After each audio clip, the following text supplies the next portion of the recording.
Pada materi ini kita akan mempelajari tentang peralatan dan perlengkapan kantor. Materi ini penting karena hampir seluruh kegiatan administrasi dan pekerjaan kantor memerlukan berbagai alat pendukung agar pekerjaan dapat berjalan dengan baik.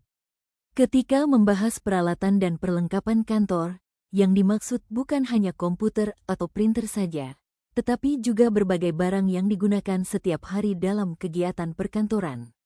Dengan memahami jenis, manfaat, dan cara memilih peralatan kantor yang tepat, kita akan lebih siap memahami bagaimana sebuah kantor dapat beroperasi secara efektif dan efisien. Mari kita mulai dengan memahami terlebih dahulu pengertian dari peralatan dan perlengkapan kantor. Pada slide ini kita akan membahas pengertian peralatan dan perlengkapan kantor. Peralatan dan perlengkapan kantor adalah semua barang yang digunakan untuk mendukung kegiatan kerja di lingkungan kantor. Tanpa adanya peralatan yang memadai, pekerjaan akan menjadi lebih sulit untuk diselesaikan. Sebagai contoh, ketika seseorang ingin membuat laporan, ia memerlukan komputer atau alat tulis. Ketika dokumen perlu dicetak, dibutuhkan printer. Ketika dokumen harus disimpan dengan rapi, diperlukan lemari arsip atau rak penyimpanan. Secara umum, peralatan kantor adalah alat yang digunakan secara langsung dalam proses pekerjaan, seperti komputer, printer, dan mesin fotokopi. Sedangkan perlengkapan kantor merupakan barang pendukung yang membantu kelancaran pekerjaan, seperti kertas, pulpen, amplop, dan map dokumen. Karena setiap alat memiliki fungsi yang berbeda, penting untuk memahami kegunaannya agar dapat digunakan secara tepat dan efisien. Penjelasan tambahan, dalam dunia kerja saat ini, peralatan kantor tidak hanya berupa barang fisik. Banyak kantor yang juga memanfaatkan teknologi digital seperti aplikasi pengolah dokumen, penyimpanan data berbasis cloud, dan aplikasi komunikasi online. Namun demikian, peralatan fisik tetap menjadi bagian penting yang tidak dapat dipisahkan dari aktivitas perkantoran sehari-hari. Setelah memahami pengertiannya, sekarang kita akan membahas manfaat dari peralatan kantor. Manfaat yang pertama adalah memudahkan pekerjaan sehari-hari. Berbagai alat kantor dirancang untuk membantu pekerjaan agar dapat diselesaikan dengan lebih cepat dan lebih mudah. Manfaat yang kedua adalah meningkatkan efisiensi dan produktivitas. Efisiensi berarti pekerjaan dapat dilakukan dengan waktu dan tenaga yang lebih sedikit. Sedangkan produktivitas berarti jumlah dan kualitas hasil kerja dapat meningkat. Manfaat berikutnya adalah membantu pengorganisasian data dan dokumen. Dalam sebuah kantor terdapat banyak dokumen yang harus disimpan dan dikelola dengan baik. Dengan adanya lemari arsip, rak penyimpanan, atau sistem penyimpanan digital, dokumen dapat ditemukan kembali dengan lebih mudah. Selain itu, peralatan kantor juga mendukung komunikasi dan kerjasama antar pegawai. Alat seperti telepon, komputer, dan internet memungkinkan informasi dapat disampaikan dengan cepat kepada pihak yang membutuhkan. Penjelasan tambahan, jika sebuah kantor tidak memiliki peralatan yang memadai, pekerjaan akan berlangsung lebih lambat dan risiko kesalahan akan lebih besar. Oleh karena itu, keberadaan peralatan kantor bukan hanya sebagai pelengkap, tetapi merupakan kebutuhan penting untuk mendukung kelancaran operasional kantor. Peralatan kantor dapat dikelompokkan berdasarkan bentuk dan fungsinya. Kelompok pertama adalah alat tulis tangan. Alat tulis digunakan untuk menulis, mencatat, memberi tanda, atau membuat keterangan pada dokumen.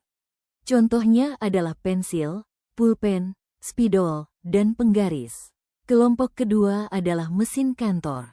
Mesin kantor merupakan alat yang membantu pekerjaan administrasi menjadi lebih cepat dan lebih efisien. Contohnya adalah komputer, printer, mesin fotokopi, dan telepon. Kelompok ketiga adalah peralatan meja. Peralatan ini digunakan untuk menunjang kenyamanan dan kelancaran aktivitas kerja. Contohnya adalah meja kerja, kursi kantor, dan filing kabinet. Kelompok keempat adalah perlengkapan penyimpanan. Perlengkapan ini berfungsi untuk menyimpan dan mengatur dokumen agar tetap rapi dan mudah ditemukan kembali. Contohnya adalah lemari arsip dan rak penyimpanan. Penjelasan tambahan, Setiap kelompok peralatan memiliki fungsi yang saling melengkapi. Sebagai contoh, dokumen dapat dibuat menggunakan komputer, kemudian dicetak menggunakan printer, lalu disimpan di lemari arsip agar tetap aman dan mudah dicari ketika diperlukan. Selanjutnya, kita akan membahas barang habis pakai. Barang habis pakai adalah perlengkapan kantor yang jumlahnya akan berkurang atau habis setelah digunakan. Oleh karena itu, barang-barang ini perlu disediakan secara berkala agar pekerjaan tetap dapat berjalan dengan lancar. Contoh barang habis pakai yang sering digunakan di kantor adalah kertas dan amplop. Kertas digunakan untuk menulis atau mencetak dokumen, sedangkan amplop digunakan untuk mengirim surat atau dokumen resmi. Selain itu terdapat tinta printer, staples, klip kertas, pulpen, dan pensil yang juga termasuk barang habis pakai karena akan habis atau perlu diganti setelah digunakan dalam jangka waktu tertentu. Penjelasan tambahan, pengelolaan barang habis pakai sangat penting karena jika persediaannya habis, pekerjaan kantor dapat terganggu. Oleh sebab itu, biasanya kantor memiliki sistem pencatatan stok untuk memastikan kebutuhan perlengkapan selalu tersedia. Berbeda dengan barang habis pakai, barang tidak habis pakai merupakan peralatan yang dapat digunakan berulang kali dalam jangka waktu yang panjang. Contohnya adalah meja dan kursi kantor yang digunakan setiap hari namun tidak langsung habis setelah dipakai. Komputer, laptop, dan printer juga termasuk barang tidak habis pakai karena dapat digunakan selama bertahun-tahun apabila dirawat dengan baik. Selain itu terdapat lemari arsip dan telepon yang berfungsi untuk menyimpan dokumen serta mendukung komunikasi dalam lingkungan kerja. Penjelasan tambahan, karena nilai barang tidak habis pakai biasanya lebih besar, maka diperlukan perawatan yang baik agar masa penggunaannya lebih panjang dan biaya penggantian dapat ditekan. Dalam memilih peralatan kantor, terdapat beberapa faktor yang perlu dipertimbangkan. Faktor pertama adalah kualitas dan daya tahan.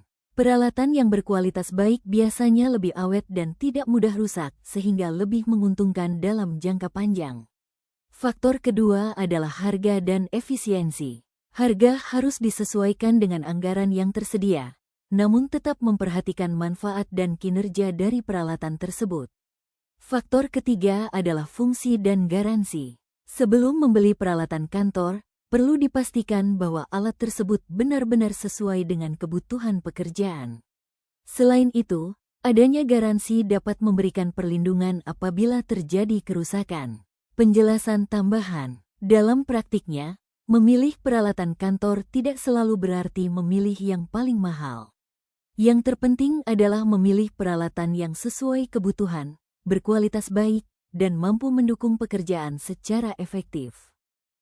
Sebagai penutup materi, dapat disimpulkan bahwa peralatan dan perlengkapan kantor memiliki peran yang sangat penting dalam mendukung kegiatan kerja.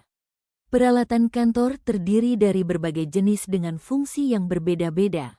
Ada yang digunakan untuk menulis, mengolah data, berkomunikasi, hingga menyimpan dokumen. Selain memahami jenis dan fungsinya, kita juga perlu memahami cara memilih peralatan yang tepat dengan mempertimbangkan kualitas, harga, dan kebutuhan penggunaannya. Dengan pemilihan peralatan yang tepat, pekerjaan dapat dilakukan secara lebih efektif, efisien, dan produktif. Demikian pembahasan mengenai peralatan dan perlengkapan kantor. Melalui materi ini telah dipelajari pengertian, manfaat, jenis-jenis peralatan kantor, perbedaan barang habis pakai dan tidak habis pakai, serta faktor-faktor yang perlu diperhatikan dalam memilih peralatan kantor.